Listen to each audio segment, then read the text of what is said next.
Hello, how are you all? Thank you for watching. Vivek Ramaswamy is one of my favorite newer people added to the political discourse. He's obviously running for president. Do I see him as the next president? Not necessarily, but I love the fact that he's out there. I love what he's adding to the conversation. He continues to give master classes on how to call out all of the woke BS. He's also a pretty good author. I've been a fan of his for a while. I have Nation of Victims is a really good book. That's by him. You can see what I do when I read my books. And Woke Inc. I'm not finished with this one yet. So I need to get on that. But he's amazing. And recently, a Washington Post reporter tried to get him in a gotcha question. And the way he handled it was absolutely brilliant. So we're going to watch that whole thing. But first, this is what he said about that interaction on Twitter when he posted the video. He said, after Steve King announced that he was endorsing me, predictably, a lame reporter from the Washington Post tried to get me to play a game of denouncing Supreme sandwiches. YouTube friendly here, but you know what he's talking about. You'll hear it in the video, which in recent years encompasses concepts like punctuality and the written word. I refused to play along with her game. So without further ado, let's watch the little video and then talk about his reaction to it and why it was so great. I'm not going to recite some catechism for you. I'm against vicious racial discrimination in this country. So I'm not pledging allegiance to your new religion of modern wokeism, which absolutely fits the test. I'm not going to bend the knee to your religion. I'm sorry. I'm not asking you to bend the knee to mine, and I'm not going to bend the knee to yours. But do I condemn vicious racial discrimination? Yes, I do. Am I going to play your silly game of gotcha? No, I'm not. And frankly, this is why people have lost trust. And I know you're going to go print the headline tomorrow. I already know this. We already know how your game works. Vivek Ramaswamy refuses to condemn white supremacy because you asked a stupid question. The reality is, I condemn vicious racial discrimination in this country, but the kind of vicious and systematic racial discrimination we see today is discrimination on the basis of race in a very different direction. You want to know what the best way is to end discrimination on the basis of race? Stop discriminating on the basis of race. Do that, and we're going to move this country forward. And I don't care whether you're black or white or brown or anything in between.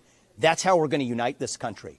You people have been responsible for dividing this country to a breaking point, creating a projection of national division. I meet people from the south side of Chicago to meetings like this one of every shade of melanin, multiple, from man to woman, doesn't make a difference, who are hungry for reviving unity in this country. And you, with your catechism that you try to get to politicians to whatever fake headline you're going to print on the basis of this conversation tomorrow, that's what's dividing this country to a breaking point. Shame on you. Look people in the eye and tell them what you've actually failed to tell them for the last 5 years.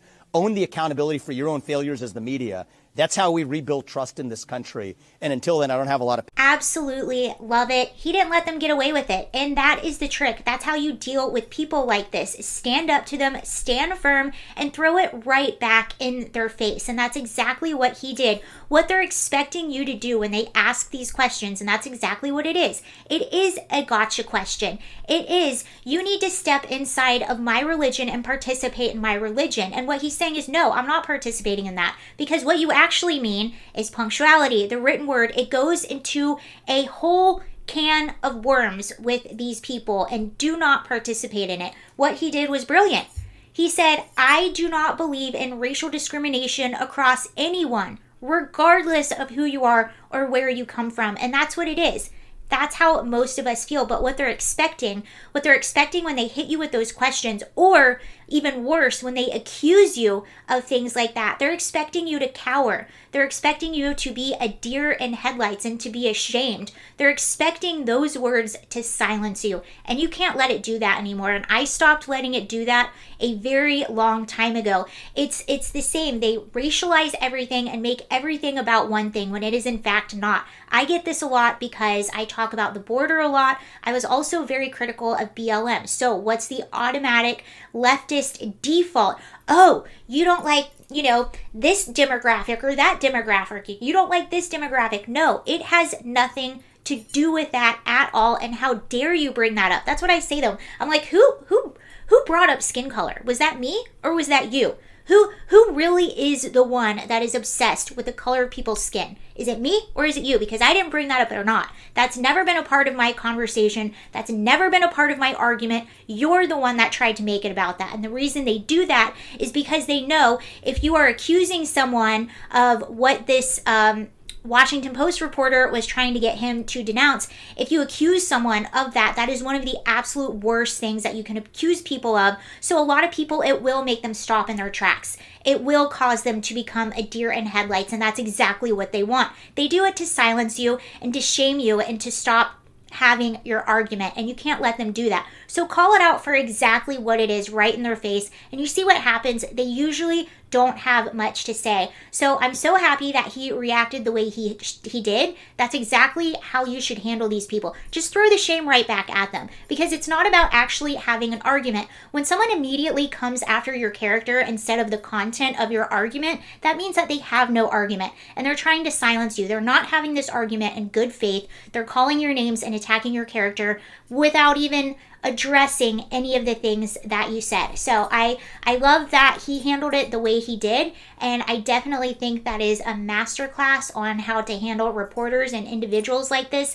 And he is absolutely right. It is reporters and journalists like that who are responsible for this division. They're the ones that keep coming up with these stories, making people think we are a lot more divided than we actually are, because they know it's going to get them clicks, and that's the narrative that they're trying to push. But that's not the reality of most people. You go out and most of us get along, regardless of color or class or where we come from, anything. Most of us get along. Most people are good people. It is those few loud activists who pose as journalists who are the ones who are responsible for attempting to put this divide in us by automatically going after someone's character, accusing them of things that they're not guilty of, instead of actually picking apart the contents of the argument or the platform. So I love it. Great masterclass. Hope you enjoyed that video. Bye.